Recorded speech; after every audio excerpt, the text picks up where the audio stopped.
situation bi fa mu toll entre député opposition yi ak révélation bi nga xamante ne Madiambal Diagne def na ko ci tey. bon Madiambal Diagne déjà man balaa may ñëw ci moom dinaa wax ci le fait ñu war a réintégrer Ousmane Sonko. ci fi nga xamante ne parce que réintégration la.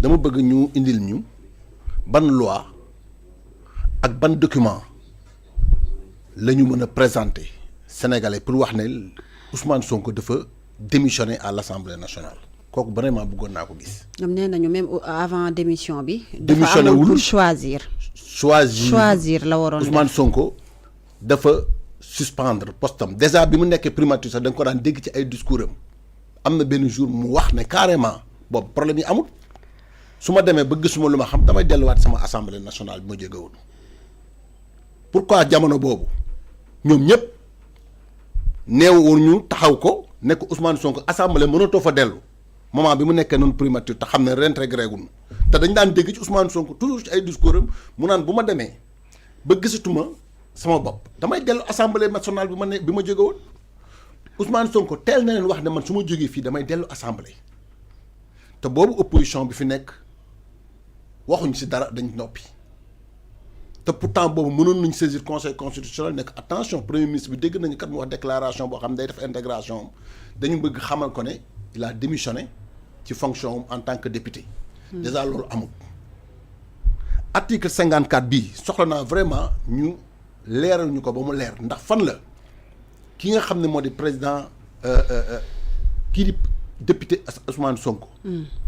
fu mu démissionné ci poste député pour mën a rejoindre poste ministre premier ministre am à la mais loolu yàgg na am li tax Amadou Ba war a mën a réintégrer waat mais loolu moo fi indi Ousmane Sonko. parce que Amadou Ba moom il était député avant d'être ministre siège woon na déjà. mais Ousmane Sonko liste bi nga xam ne moo njëkk génn Ousmane Sonko moo nekkoon tête de liste assemblée nationale bi ci élection législative yi est-ce que dañoo dindi turam résultat yi bi mu génnee il était tête de liste c'est pas parce que bokkul woon ci ñi nga xamante ne investiture bi ñoom lañ jël ñu takkal leen seen bracelet mu toog à l'assemblée donc Ousmane Sonko bu toogoon assemblée takk brassaram ñu pare le même jour mu dem mu ne leen suspendre naa sama poste na sama suppléant ñëw kon xanaa kon kenn du wax man je pense que il faut ñu xoolaat bu baax la ñuy def su fekkee ne réellement c'est la personne de Ousmane Sonko qui dérange ñu xam ne kii mooy déranger tey bu ñu tasaatoon assemblée nationale tey ñu tas ko tey maa ngi leen ni kitaabu ci alxuraan Ousmane Sonko sera encore le président de l'Assemblée nationale.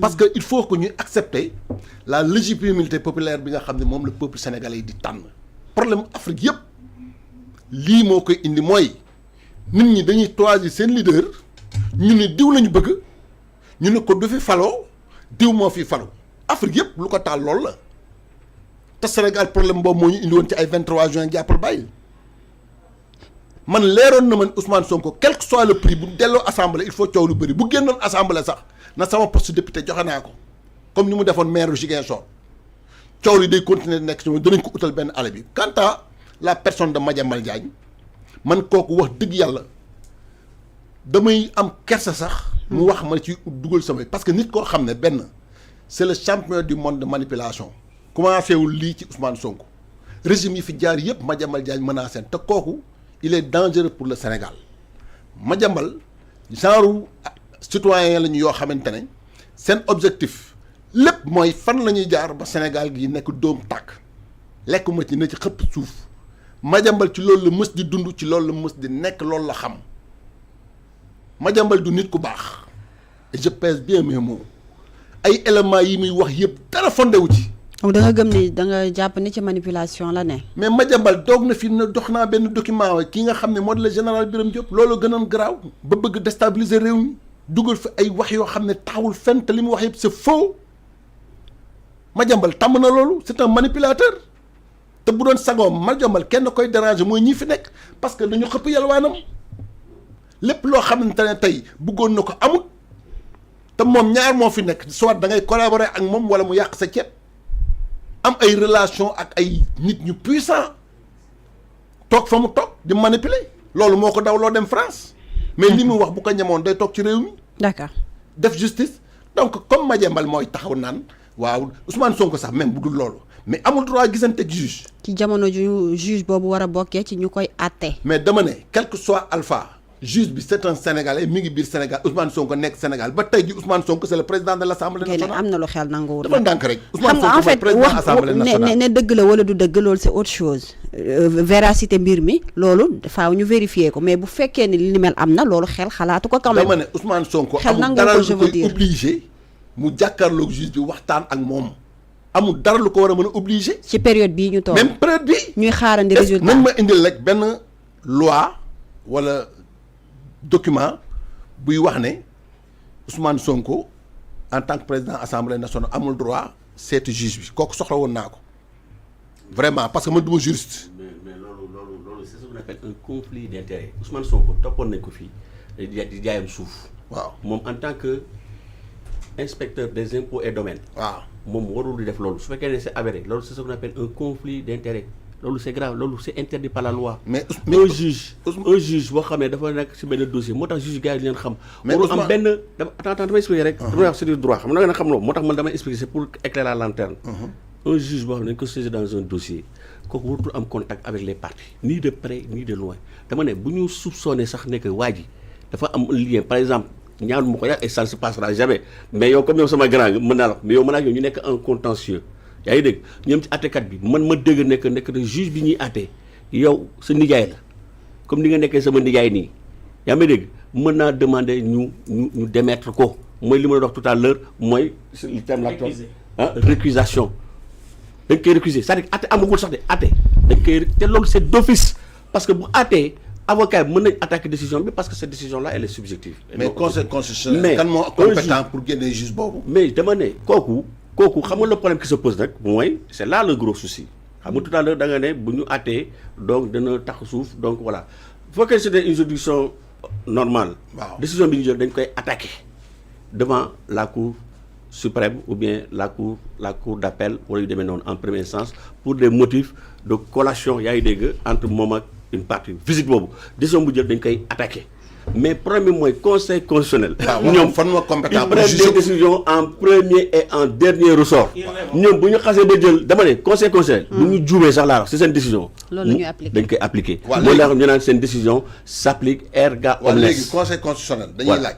kan moo compétent pour attaquer le juge bi nga xam ne moom la Ousmane Sonko seeti woon. mais il y a un président mais ils sont organisés am nañu président il y a le droit voilà c'est ça mais ñoom seen biir yaa ngi dégg mën nañ ko récuser mën nañ ko jël ñu ne ko yoon parce que il ne faut pas qu'il soit forcément 7 bu ñu amee 5 sax doy na 5 moom ñu ne ko bon léegi comme il y a des soupçons yaa ngi dégg de subjectivité parce que le fait que moom il a été avéré que c'est avéré je viens de dire parce que Madiambal moo wax. parce que c'est des propos d'une personne boo xam ne amul benn crédibilité. ñoom non xam nga c'est pour une question de parce que vraiment dañ xam nga bu fekkoon dafa waroon jógee ci benn nit koo xam ne vraiment am na crédibilité. waaw mais pour taxaw wax ci réew mi déjà kooku c'est un fugitif. xam nga y a pas un fugitif boo xam ne il a un dossier colossal boo xam ne ñëw ñu ko lijjanti ñi ngi naan France da koy indeeg luñ ko dellu du kooku mooy toog di wax ay propos jëmale ko ci le président de l'Assemblée nationale élu par le peuple mu taxaw naan ko da nga dañ gis nañ la yaag benn juge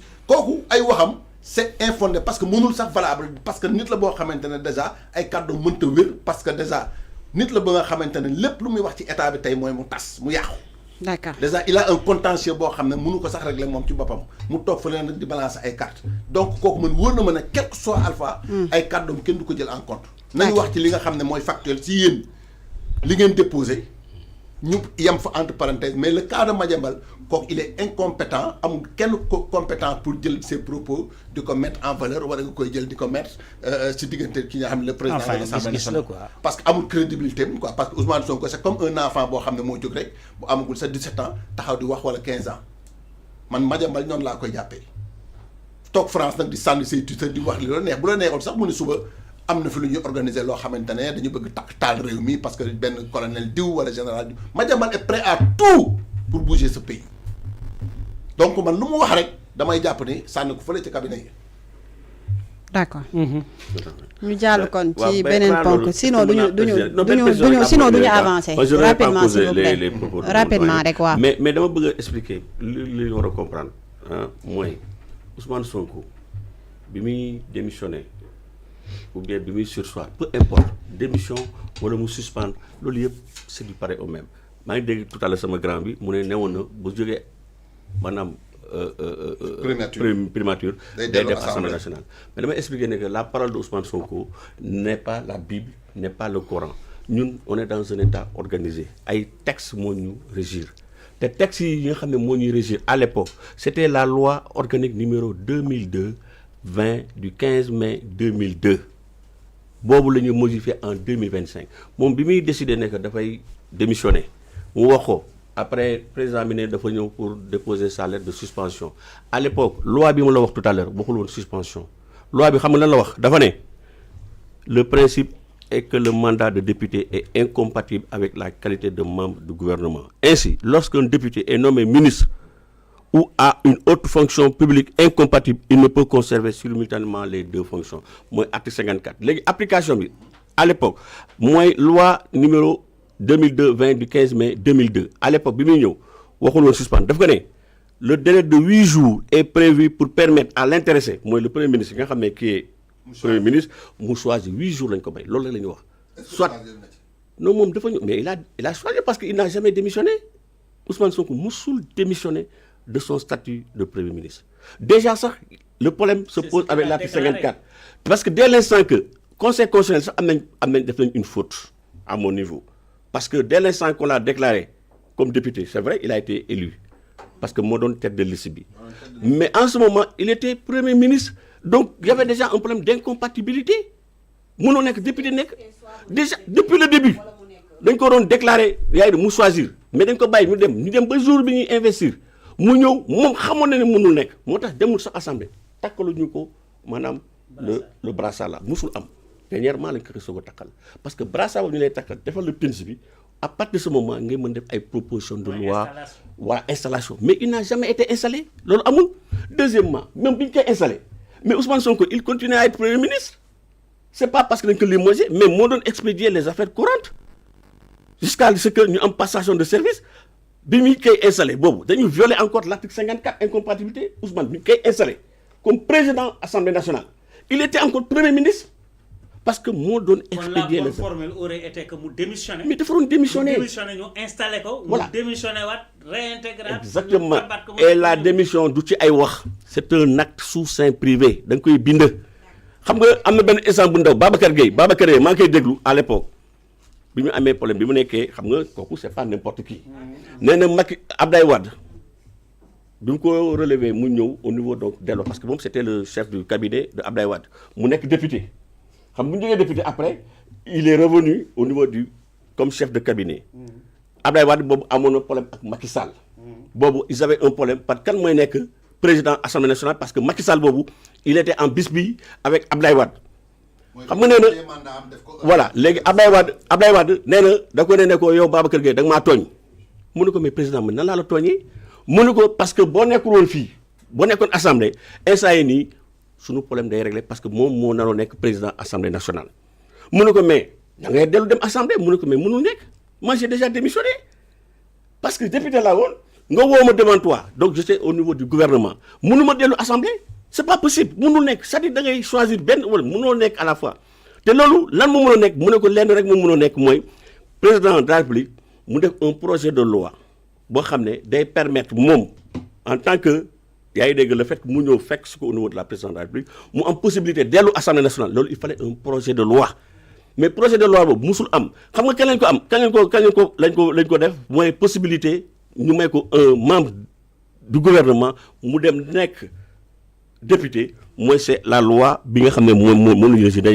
la loi numéro 2025, du 11 août, du 18 août 2025.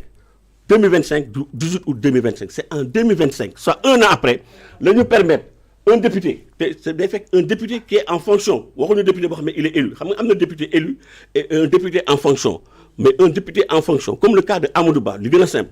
Nous avons un député nous avons au niveau du gouvernement pour une mission gouvernementale. Vous connaissez des lettres de suspension. Vous demandez ce gouvernement, la mission bidière. Il a la possibilité de retourner. Voilà, c'est ce qui s'est passé. Mais Ousmane Sonko, en aucun cas, il ne peut pas se prévaloir de la loi de 2025 parce que Le principe de la non-rétroactivité de la loi dit que il ne peut pas bénéficier de ça. C'est clair. Merci beaucoup. Merci.